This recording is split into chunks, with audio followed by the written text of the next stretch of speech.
What is a mid-mod ReMod Squad, and what can it do for you? If you have plans to do any work on your mid-century home this year, then it can do a lot. So today I'm going to share with you the pep talk I give to every new member of my Ready to Remodel program, which is that I want you to find and then lean into your mid-mod ReMod Squad. This is right at the top of my mind because we're about to kick off another cohort inside of Ready to Remodel, so I'll be giving this pep talk within the group really soon. Hey there. Welcome back to Mid-Mod Remodel. This is the show about updating MCM homes, helping you match a mid-century home to your modern life. I'm your host, Della Hansman, architect and mid-century ranch enthusiast. You're listening to Season 11, Episode 5.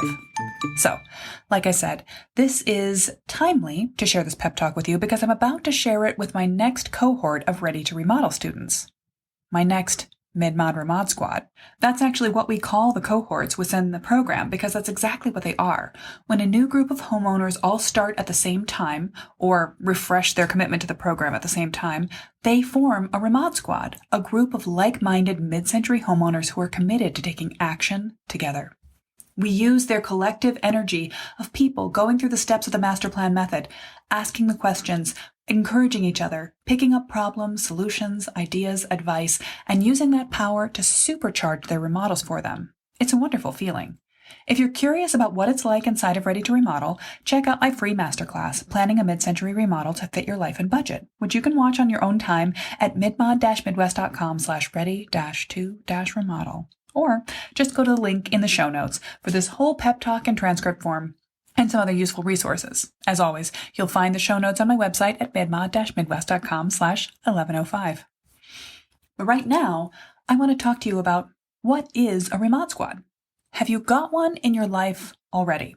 In other words, where might you have been getting some remodel support? At the moment, you're listening to the Mid-Mod Remodel podcast. Well, that's part of your squad. That's my voice in your ear once a week, encouraging you to keep making good choices, to tell you that you're right to go in this direction, that your mid-century passion is wonderful. That's a wonderful thing. If you're a member of the Mid-Mod Remodel Facebook group, that's another place where you can find support, encouragement, see other people doing the same things you are, following the same pathway, and also see examples and advice and inspiration. You might follow other mid-century accounts on social media. This is a wonderful place to focus your downtime, your stare at your phone time. Rather than just letting Facebook and Instagram show you anything, follow or unfollow, choose the hashtags, tune your experience so that what you see on social media is the faces of people you love, maybe a cute puppy or cat video or 100, whatever floats your boat, and mid-century houses. You can also choose what not to see. If you start to see too many accounts that are showing you home improvement projects that are explicitly not mid-century, unfollow them, don't like them, block them, etc. Set yourself up so you get encouragement to go in the right direction. Where else might you find support? Your partner. Well, I certainly hope so, but possibly not. Possibly some friends or family, although again, maybe not. Not everyone's parents, neighbors, kids, or partner get their love for mid-century, and if they don't, you've got two options. One, you can convert them, bring them into the mid-century fold so that they love it too and they see what's great about it. Or two, you can love them back and discount their incorrect opinion for you and your house because you're here because you think mid-century is great. And if they don't think it's great, then they can decorate their house and make improvements to their home in any way they want, but your home is for you. You could also look for local preservation groups. These are a great resource, especially if you're trying to keep what's intact about your mid-century home. If you're planning to make more mid-century, mid-mod fusion type changes, they'll be less encouraging of your choices, but it's a great place to find out how to deal with some of the mid-century qualities of your home. You might find a resource in the realtor who sold you your home. I hope you did.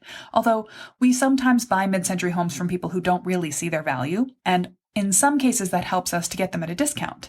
In other cases, well, I just heard from someone who felt they might have missed out on the mid-century home of their dreams because their realtor, who is also a personal friend, didn't see what was cool about the house. Their realtor friend was talking a lot to them about how much work it would be and how run down it seemed. They felt it needed to be changed from floor to ceiling. Now that realtor may or may not have tanked the offer, but certainly they didn't push for it with their whole chest, and they didn't get the house. That's a pretty concrete example of the problem in not having the right people on your squad.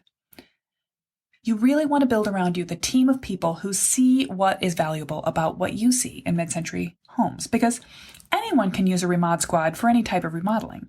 It's helpful because remodeling is overwhelming, confusing, expensive, stressful, personal, but us mid-century home lovers, us mid-century home owners, we need this more.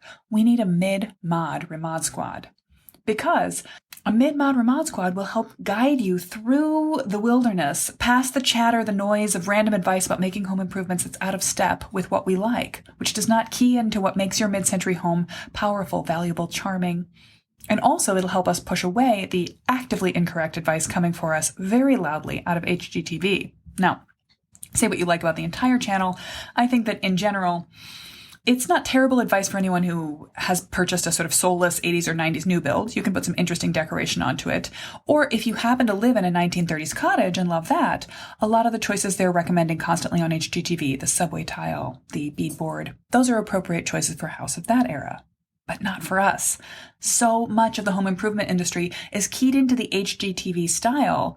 So many contractors are doing only one thing for their clients unless they're actively directed to do something else. It doesn't take into account what's the original style of the house, what's the style goal of the new homeowner, that's you. So I want you to have a bunch of people, a squad, helping you to push back, to create a wall of no to the HGTV advice we're getting, because some of it's misguided and some of it's misapplied to a mid-century home. And honestly, some of it is just marketing for industries that are selling us things. For example, we've been hearing a lot in the news lately about gas ranges. There was this whole little fracas in Congress. I have a gas range. I kind of like it. You may have a gas range and love it. That's fine. But part of the reason we like it is that it works a particular way we're familiar with. And part of the reason we like our gas ranges is that we've been consistently marketed to about gas ranges and their benefits since the 1930s, when the gas industry was like, we need to get this into everyone's home. And they did. By the way, a lot of high-end manufacturers make perfectly excellent electric and induction ranges. They wouldn't be selling those if they didn't think they were high quality. People wouldn't be buying them if they didn't work. But they'll also sell us gas if that's what we're looking for. The gas industry is pushing us to keep buying gas. There was an article just a couple of weeks ago in the New York Times, "The New Soldiers in Propane's Fight Against Climate Change, Television Stars." An industry group is spending millions of dollars on HGTV to push back against efforts to move away from heating from oil and gas. So basically the natural gas industry is pushing the idea that you should have gas in everything on HGTV. Specific influencers are being paid to promote gas fireplaces, gas heat, gas stoves across the board in an era when really we should be thinking about alternatives.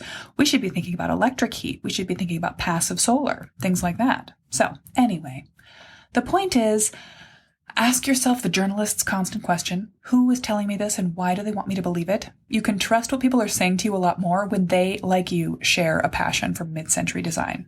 Your squad. So you want to build that cocoon of people who support you and help you.